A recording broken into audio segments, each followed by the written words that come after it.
Hello दोस्तों, नमस्कार। स्वागत है आप सभी का आपके अपनी YouTube channel Amit medical prep पर। तो भैया मैं आज फिर से लेकर आ चुका हूँ मॉडल पेपर 2, जो कि यूपी सीनेट यानी कि उत्तर प्रदेश बीएससी नर्सिंग के लिए काफ़ी ज़्यादा इम्पोर्टेंट होने वाला है। तो मैं इसके मॉडल पेपर फर्स्ट करा चुका हूँ। डिस्क्रिप्शन में लिंक है, जाकर पहले मॉडल पेपर फर्स्ट को देखिएगा, उसके बाद आप लोग सेकेंड को देखिएगा।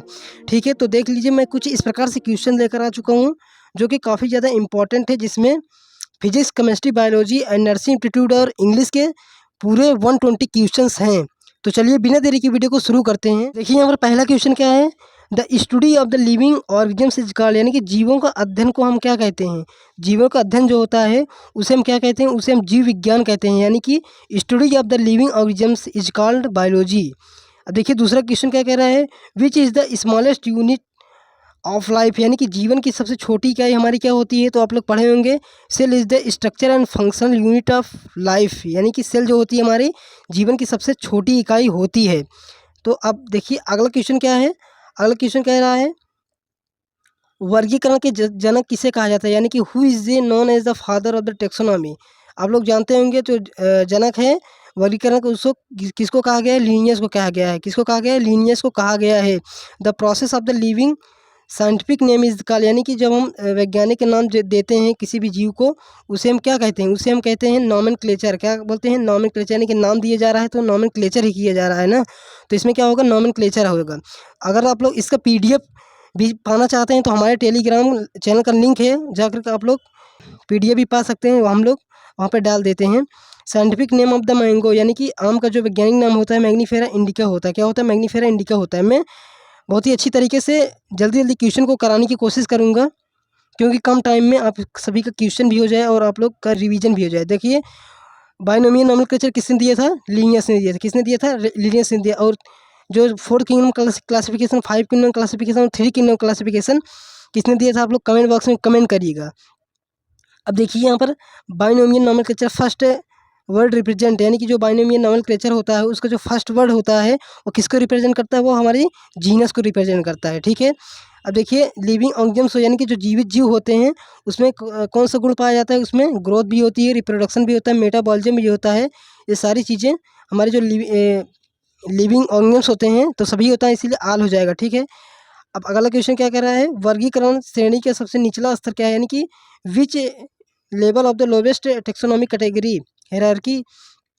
तो जो हमारा निचला स्तर होता है वो मेरे होता है, किसका होता है, क्लास को होता है। ठीक है, अब देखिए साइंटिफिक नेमिंग अवॉइड्स, यानी कि जो हमारे वैज्ञानिक नाम होता है वो किससे बचाता है, तो भ्रम यानी कि कन्फ्यूजन से बताता है। साइंटिफिक नेम जो होता है वो बता देता है कि हाँ जीव यही है, उसका साइंटिफिक नेम भी दे देता है। ठीक है, अब देखिए अगला क्वेश्चन क्या है। The term flora refer to, यानी कि जो फ्लोरा शब्द है वो किसको रिप्रेजेंट करता है, रिप्रेजेंट करता है वो हमारे प्लांट को रिप्रेजेंट करता है। किसको रिप्रेजेंट करता है, प्लांट को रिप्रेजेंट करता है।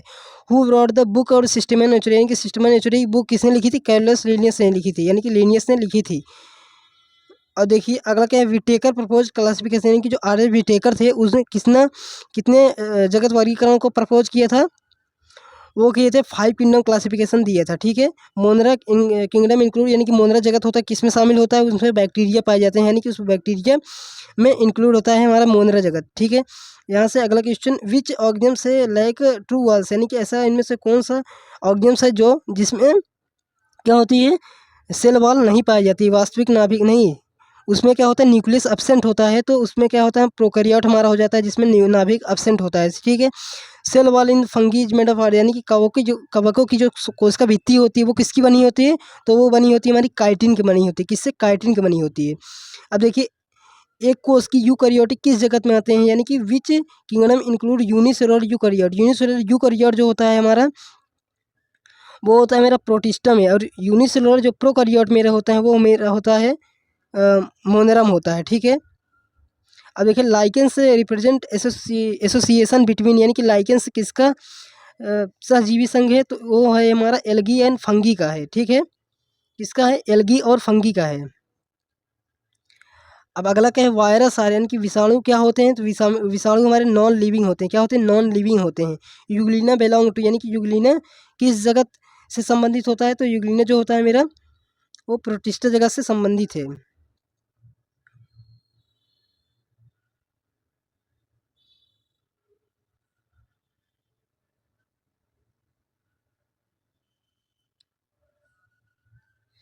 अब देखिए यहाँ पर अगला क्वेश्चन है, बहुकोशिकीय परपोषी जीव किस जगत में आते हैं, यानी कि जो मल्टी सेलुलर हेटरोट्रॉफ्स जो होते हैं वो किस जगत में आते हैं, वो आते हैं हमारे किसमें,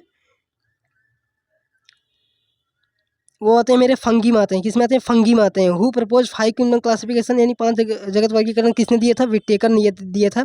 और 2 किंगडम किसने दिया था, कार्लोस लिनेस ने दिया था। किसने दिया था, कार्लोस लिनेस ने दिया था। और ये मेरे मेंडल आप लोग जानते होंगे, जो अनुवांशिकी के पिता माने जाते हैं, यानी कि अनुवांशिकी के पिता माने जाते हैं Mendel.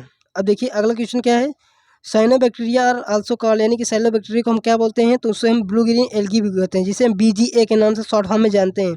Which kingdom include mushroom, यानी कि मशरूम में किस जगत में रखा गया है, तो मशरूम जो होता है मेरा वो फंगी में रखा गया है। किसमें, फंगी में रखा गया है। अब देखिए मेरा फिजिक्स आ जाएगा, जिसमें फिजिक्स में बड़े 24 क्वेश्चन से मैं एक ही गलती यहाँ पर की हूँ कि मैं यहाँ पर 25 क्वेश्चन यहाँ पर स्टार्ट करना चाहिए, मैं फिर फर्स्ट से ले लिया हूँ।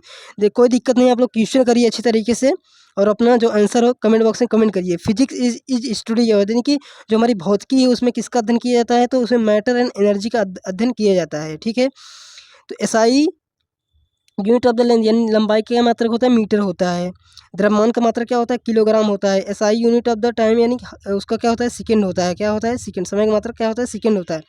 निम्न में से कौन सी मूल इकाई है, देखिए इसमें से कौन सी मूल इकाई है जो कि 7 फंडामेंटल जो यूनिट होती हैं उनमें से कौन है इसमें से, देखिए न्यूटन तो नहीं होगा, न जूल ही होगा, वाट भी नहीं होगा, इसमें मीटर जो होगा मेरा वो हो जाएगा फंडामेंटल यूनिट हो जाएगी। ठीक है, the number of the fundamental unit इस SI सिस्टम कितनी, SI सिस्टम में कितनी मूलभूत राशियाँ दी हुई, तो 7 दी हुई हैं। कितनी दी हुई हैं, 7 दी हुई हैं। Instrument use to measure small length, यानी कि ऐसा कौन सा इंस्ट्रूमेंट है जो कि बहुत ही स्मॉल लेंथ को क्या करता है, मेजर करता है, वो हमारा जो है वर्नियर कैलिपर। वर्नियर कैलिपर जो होता है वो स्मॉल लेंथ को मेजर करता है। देखिए इससे रिलेटेड क्वेश्चन भी आ गया, वर्नियर कैलिपर का लघुत्तम गणन होता है तो 0.1 सेंटीमीटर होता है। अब देखिए तापमान का जो SI मात्रक होता है वो क्या होता है, तो SI यूनिट जो होता है वो होता है मेरा केल्विन होता है। ठीक है, भौतिक राशि क्या है, तो भौतिक राशि हमारी जिसमें नंबर और यूनिट, यानी कि कोई भी नंबर दिया हो और उसकी यूनिट भी दी हो तभी वह क्या कहलाएगी, एक भौतिक राशि कहलाएगी। निम्नलिखित में से कौन सी व्युत्पन्न राशि, यानी कि कौन सी ऐसी ड्राइव्ड क्वांटिटी है, मीटर है, सेकंड है, या न्यूटन है, या केल्विन है। तो यहाँ पर देखिए ये हमारी सात सात भौतिक राशियों में से है, यहाँ पर 3 हमारी तो भौतिक राशियाँ ही हैं। इसमें जो न्यूटन हो जाएगा ये हमारी डिराइव्ड क्वांटिटी हो जाएगी। Error of in measurement means, यानी कि जो है मापन की त्रुटि का अर्थ है, जो मापन की त्रुटि होती है, difference between two true and measure value.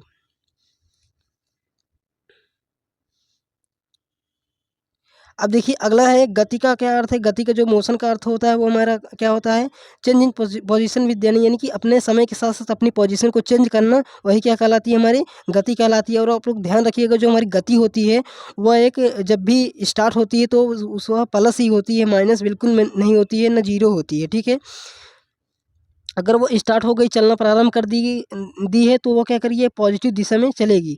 विराम अवस्था में वस्तु विराम अवस्था में वस्तु में होता है, तो विराम अवस्था जो होता है उससे वस्तु में क्या होता है, जीरो डिस्प्लेसमेंट होता है, कोई भी मूवमेंट नहीं होता है, और जीरो वेलोसिटी भी होती है, और जीरो एक्सीलरेशन भी होता है, त्वरण भी जीरो होता है, वेग भी होता है, और डिस्प्लेसमेंट जो होता है वो भी जीरो होता है। इसीलिए इसका ऑल ऑफ दी करेक्ट हो जाएगा। ठीक है, यानी कि चाल का SI मात्रक क्या होता है, चाल का SI मात्रक होता है मीटर प्रति सेकेंड। स्पीड इज, चाल क्या होती है हमारी, एक स्केलर क्वांटिटी होती है, यानी कि सदिश राशि होती है।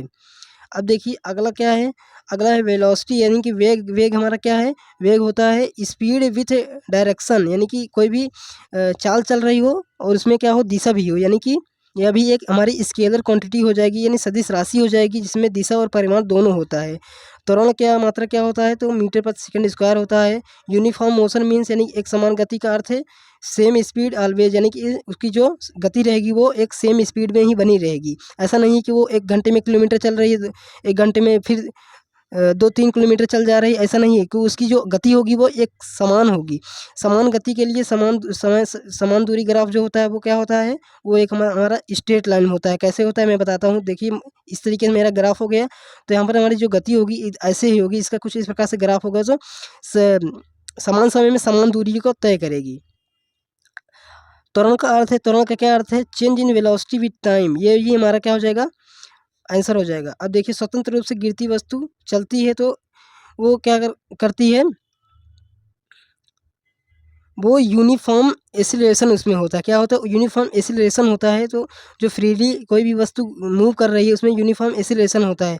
विस्थापन का सही मात्रा क्या होता है, विस्थापन जो होती है उसका सही मात्रक हमारा मीटर ही होता है, आप लोग जानते होंगे। Which are the following is the vector quantity, ऐसी कौन सी जो सदिश राशि है, तो सदिश राशि इसमें मेरा क्या हो जाएगा, इसमें जो डिस्टेंस हो जाएगी इसमें सदिश राशि हो गई। अब देखिए मेरा यहाँ पर केमिस्ट्री स्टार्ट हो गई, क्या हो गई, केमिस्ट्री स्टार्ट हो गई है। तो इसमें भी मेरे 24th क्वेश्चन है जो कि एग्जाम पॉइंट ऑफ व्यू से काफ़ी ज़्यादा इंपॉर्टेंट है, यूपी सीनेट के लेवल के हैं, ठीक है। रसायनिक विज्ञान का अध्ययन होता है, तो रसायनिक विज्ञान का जो अध्ययन होता है उसमें क्या होता है, पदार्थ और उसके गुण का अध्ययन किया जाता है।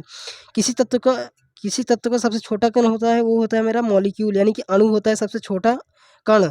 SI unit of the amount of the समस्थानिक पदार्थ की मात्रा का एसआई यूनिट का होता है, हमारा मोल होता है, मोल पदार्थ की मात्रा का एसआई यूनिट होता है। एवोगाद्रो नंबर या एवोगाद्रो की संख्या कितनी है, 6.02 × 10⁻⁻³ एवोगाद्रो की संख्या होती है, ठीक है। अब देखिए अगला पदार्थ है, कितनी अवस्था में पाया जाता है, पदार्थ जो होता है हमारे 3 अवस्था में पाया जाता है, ठोस, द्रव और गैस। घटकों को अलग अलग प्रक्रिया को क्या कहते हैं, यानी कि कोई भी घटक है, कोई पार्टिकल्स हैं, उसको क्या उसको मतलब कि अलग करने के लिए क्या किया जाता है, डिस्टिलेशन आसवन विधि का यूज किया जाता है। निश्चित संरचना वाला पदार्थ क्या कहलाता है, शुद्ध पदार्थ कहलाता है, क्या कहलाता है, शुद्ध पदार्थ कहलाता है। मॉलिक्यूलर मास इज एक्सपोज यानी अणु द्रव्यमान व्यक्त किया जाता है, जिसको हम एटॉमिक मास यूनिट भी बोलते हैं, एएमयू शॉर्ट में बोलते हैं, इसमें एएमयू में व्यक्त किया जाता है।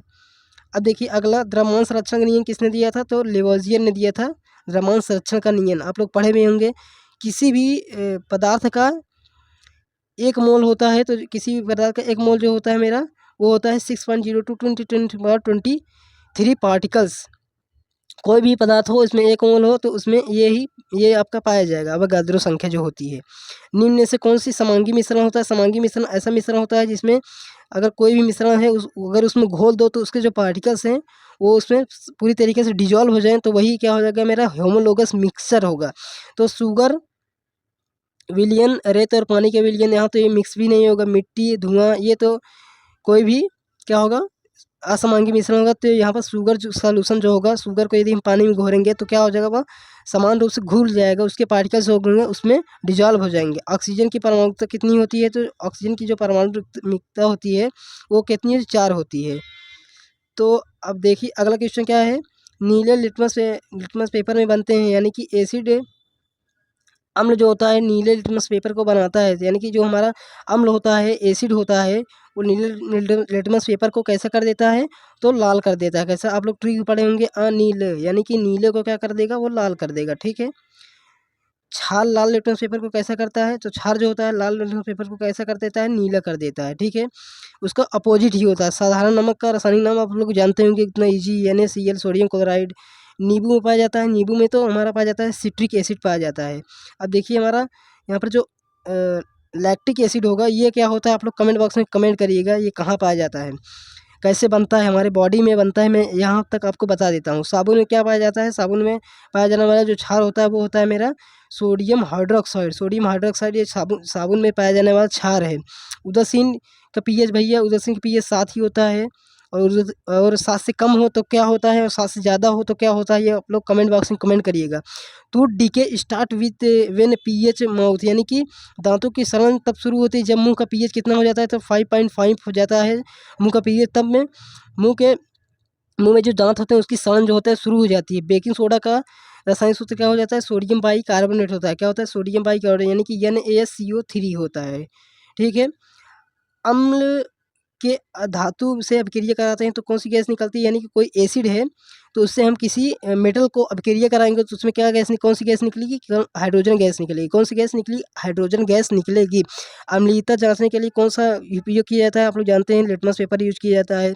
लवण किसकी अभिक्रिया से बनता है, तो लवण जो अम्ल और क्षार की अभिक्रिया से बनता है। चूने का पानी क्या होता है, कैल्शियम। चूने का पानी का जो रासायनिक सूत्र होता है वो होता है मेरा कैल्शियम।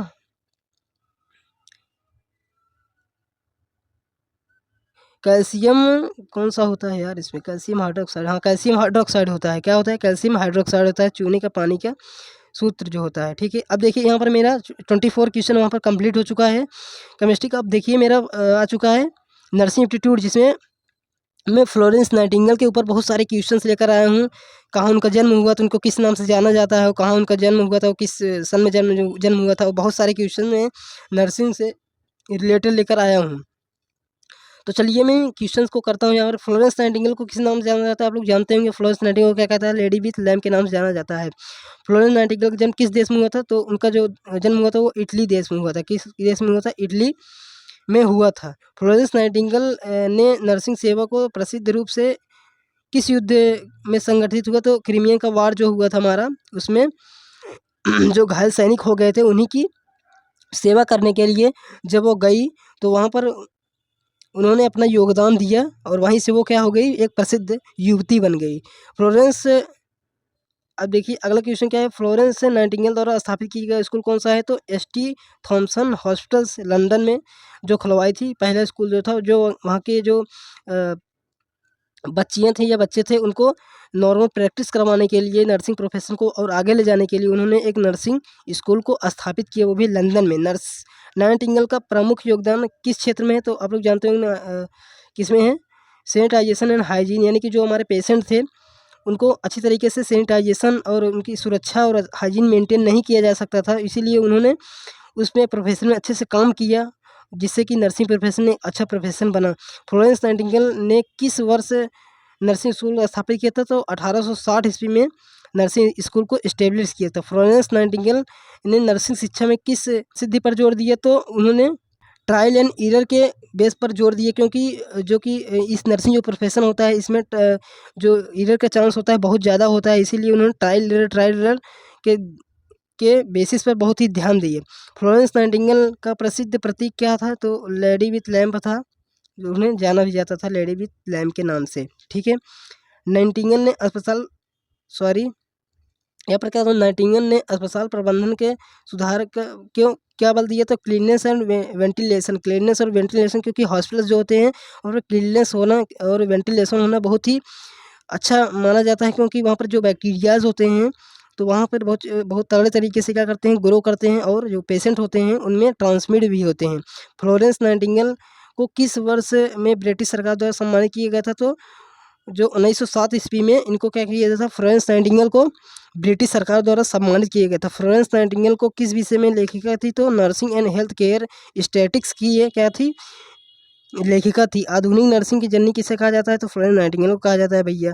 तो यहाँ तक आप लोगों को अच्छी तरीके से ये क्वेश्चंस समझ में आ गए होंगे, और यहाँ पर और क्वेश्चन है, नर्सिंग का मुख्य उद्देश्य क्या है, तो नर्सिंग में जो मुख्य उद्देश्य है वो बिजनेस मैनेजमेंट करना कोई भी नहीं है, तो यहाँ पर टीचिंग भी कोई नहीं, रिसर्च भी कोई नहीं है, तो यहाँ पर पेशेंट केयर जो होती है ये नर्सिंग में बहुत ही इसका मुख्य योगदान होता है। तो नर्सिंग एक किस प्रकार का पेशा है, तो नर्सिंग जो होती है एक सर्विस प्रोफेशन है, जो कि लोगों को सर्विस देना, यानी कि लोगों की सेवा करना, उसकी देखभाल करना, पेशेंट की केयर करना, यही इनको क्या है, मुख्य धर्म है।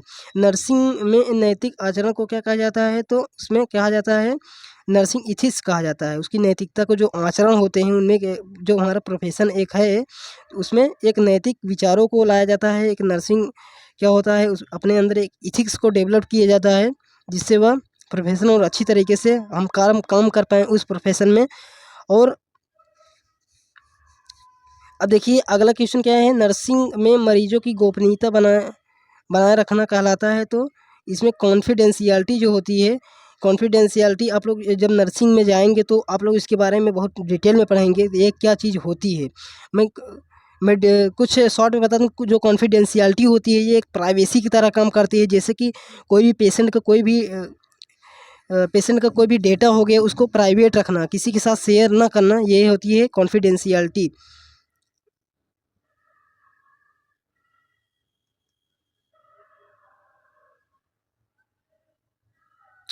अरे यार ये साला क्या हो जा रहा है इसमें।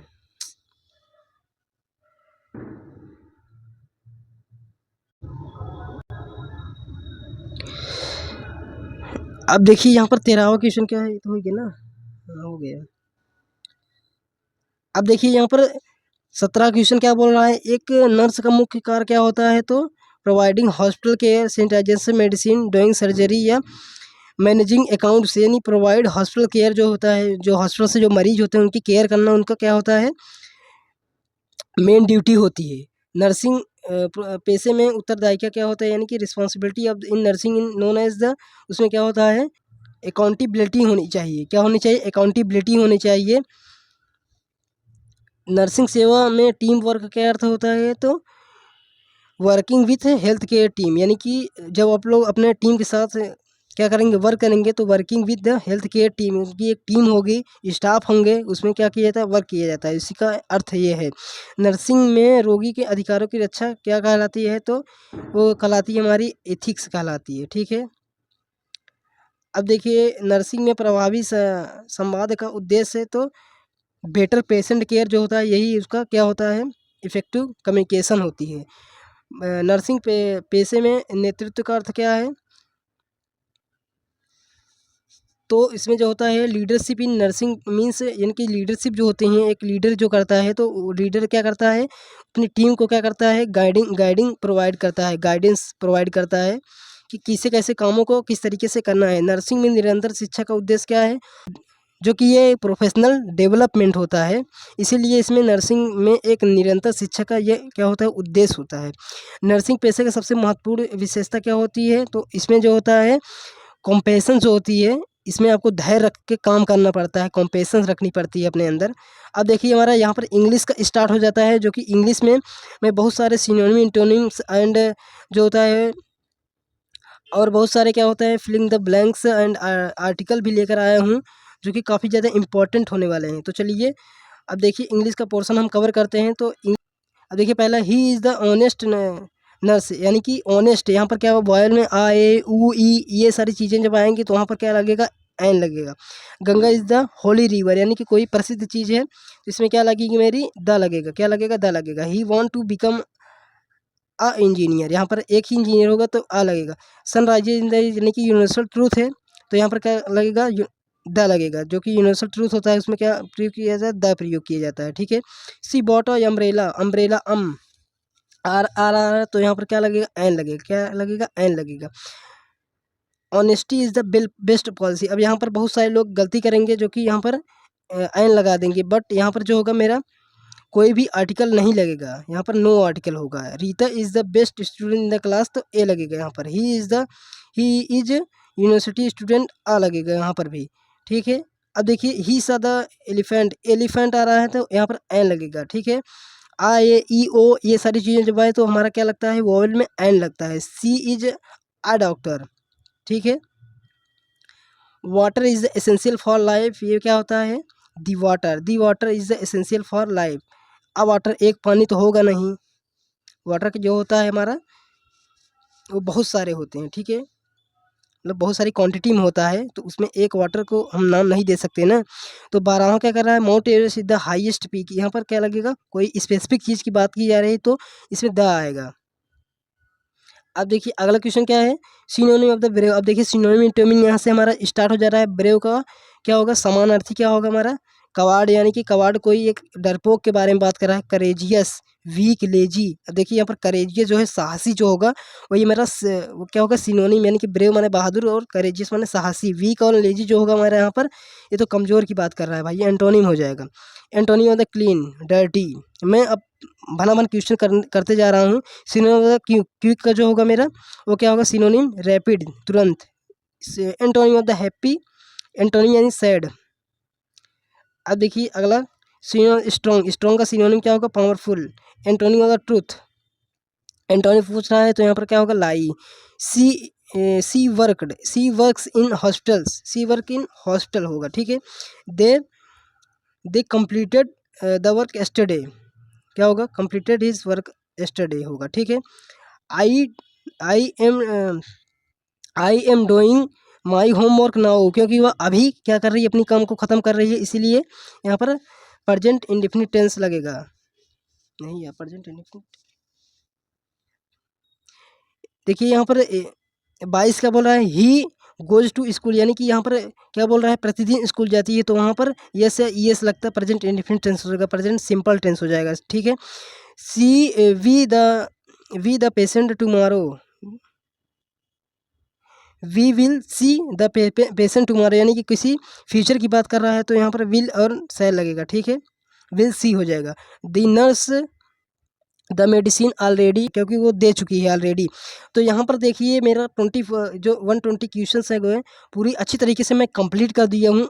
आशा है कि यहाँ पर आप लोग को कोई भी दिक्कत नहीं हो ये होगी। अगर आपको कोई भी क्वेश्चन में डाउट हो रहा है तो आप लोग कमेंट बॉक्स में कमेंट कर दीजिएगा, मैं उसकी रिप्लाई देने की कोशिश ज़रूर करूँगा। तो चलिए मिलते हैं किसी नेक्स्ट वीडियो में इसके पार्ट 3 यानी कि मॉडल पेपर 3 के साथ। तब तक के लिए जय हिंद जय भारत, पढ़ते रहिए और बवाल मचाते रहिए, ठीक है।